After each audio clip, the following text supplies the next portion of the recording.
बिस्मिल्लाहिर्रहमानिर्रहीम। Dear students, Mr Abdul Aziz lecture mathematics Islamia boys college Archer road Quetta की तरफ से second chapter lecture number 1 functions and limits में तमाम स्टूडेंट्स को खुशामदीद कहता हूँ। Dear students, functions and limits को डिस्कस करने के लिए हम लोग सबसे पहले ये जानेंगे, चूँकि ये कैलकुलस का टॉपिक है, तो सबसे पहले हम लोग कैलकुलस को स्टडी करेंगे कि कैलकुलस क्या होता है। Calculus is the study of motion and change in velocity, change in behaviour, change in climate. Difference मुख्तलिफ चीज़ों में हम लोग चेंज को डिस्कस करते हैं। उस चेंज को हम लोग कैलकुलस कहते हैं, उसकी स्टडी को हम लोग कैलकुलस कहते हैं। There are two types of calculus, differential calculus and integral calculus. चूँकि ये हायर क्लासेस, एडवांस क्लासेस में हम लोग इसको स्टडी करते हैं, तो यहाँ पे फ़िलहाल जस्ट इधर ही कैलकुलस को ही मैं एक्सप्लेन कर रहा हूँ। अच्छा, कैलकुलस में सबसे पहले फंक्शंस को स्टडी करने के लिए हम लोग डिफ़ाइन करते हैं सेट को। Set is a collection of well defined and distinct objects is called a set. अच्छा स्टूडेंट्स, ये लोअर क्लासेस का टॉपिक है, आप लोग स्टडी कर चुके हैं 10th क्लास में, 7th और 8th क्लास में। Set of natural number, set of whole number, set of real numbers and set of complex numbers. अब कंसेप्ट ऑफ फंक्शन भी हम लोग सेट की मदद से ही लेते हैं। The term function was recognized by a German mathematician Leibniz in 1646 to 1716 to describe the dependence of one quantity on another quantity. The following examples illustrates this term is used. For example, हमारे पास दो quantities हैं, तो एक quantity किस तरह दूसरे quantity पे depend करती हैं, यहाँ पे मैं आपको मेंशन कर रहा हूँ। The area A of a square, the area A of a square depends on one of its sides x by the formula A is equal to x square। किसी भी स्क्वायर शेप का area मालूम करने के लिए two sides को multiply करते हैं और ये x स्क्वायर बन जाते हैं। डियर स्टूडेंट्स, अब area A is equal to x square, A is dependent on x, so we say that A is a function of x।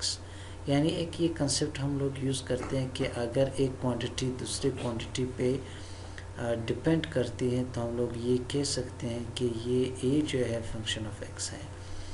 Next example को स्टडी करते हैं। The volume V of a sphere depends on its radius R by the formula V is equal to 4πr³। So we say that V is a function of R. अच्छा, V एक variable है और r³ एक variable है, तो v depend करता है r पे, रेडियस ऑफ द स्फीयर पे। r रेडियस है, v volume of the sphere है, तो volume of the sphere depends upon the radius of the sphere, यानी v जो है फंक्शन ऑफ x है। We say that v is a function of r। अच्छा dear students, functions को हम लोग एक रूल भी कह सकते हैं। A function is a rule और a correspondence relating two sets. Sets को तो हम लोगों ने डिफाइन किया, collection of well defined and distinct objects called sets. यहाँ पे हमारे पास डियर स्टूडेंट्स दो अननोन वेरिएबल्स को हम लोगों ने डिस्कस किया था, दो क्वांटिटीज़ को डिस्कस की थी, यानी दो सेट्स हैं यहाँ पे। In such a way that each element in the first set corresponds to one and only one element in the second sets. Any square of a given side has only one area and a sphere of a given radius has only one volume।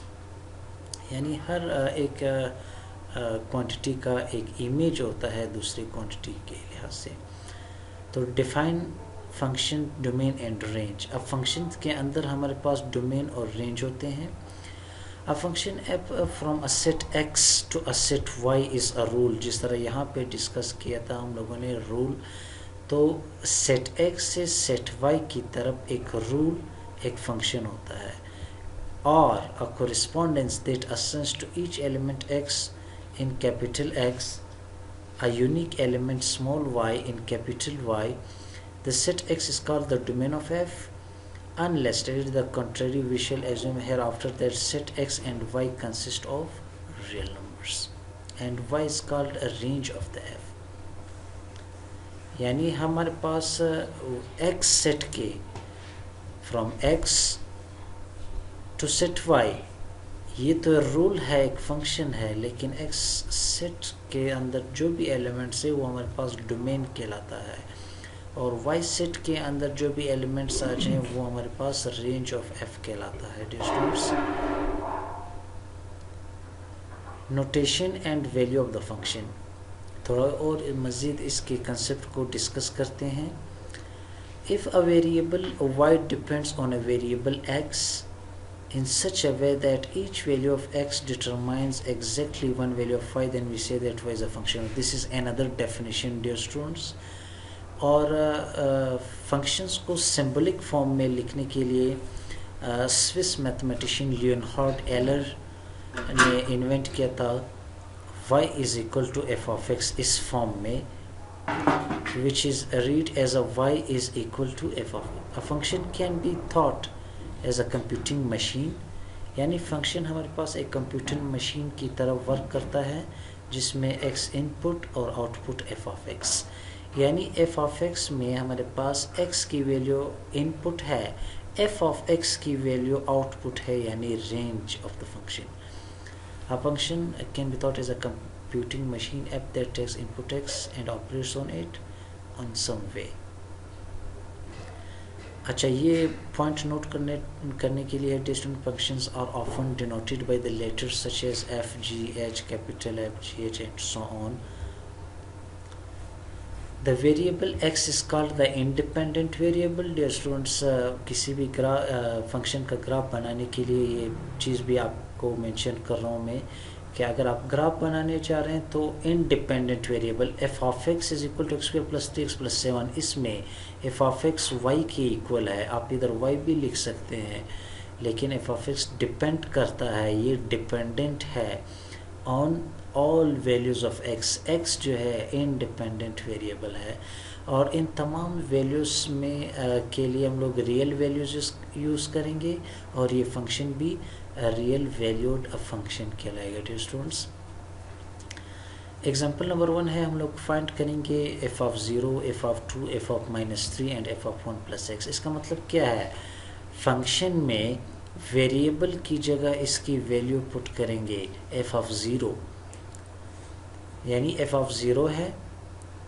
x 0 square plus 3 into 0 plus 7, 0 plus 0 plus 7 is equal to 7 by putting x is equal to 0. तो हमारे पास एक pair बन जाती है 0 7, 0 x की value 7 f of x की value. f of x is equal to x square plus 3x plus 7. अब f of 2 by putting x is equal to 2, हमारे पास ये आंसर आता है 2 into 17 by putting x is equal to 1 plus x. हमारे पास ये आंसर आपको मिलता है. यहाँ पे फार्मूला ओपन किया है और इसको सिंप्लीफाई किया, तो ये भी हमारे पास एक पेयर बनता है. इस पेयर के बनने से डियर स्टूडेंट्स, ये जो फर्स्ट एलिमेंट्स है इसके 0 2 1 प्लस x, f of -3 जो आप लोगों ने मालूम करना है डियर स्टूडेंट्स, तो ये तमाम वैल्यूज़ का जो सेट होगा वो डोमेन होंगे, और इन तमाम वैल्यूज़ का जो सेट होगा वो हमारे पास रेंज ऑफ द फंक्शन कहलाएगा. इसको आगे जाके मज़ीद डिस्कस करेंगे.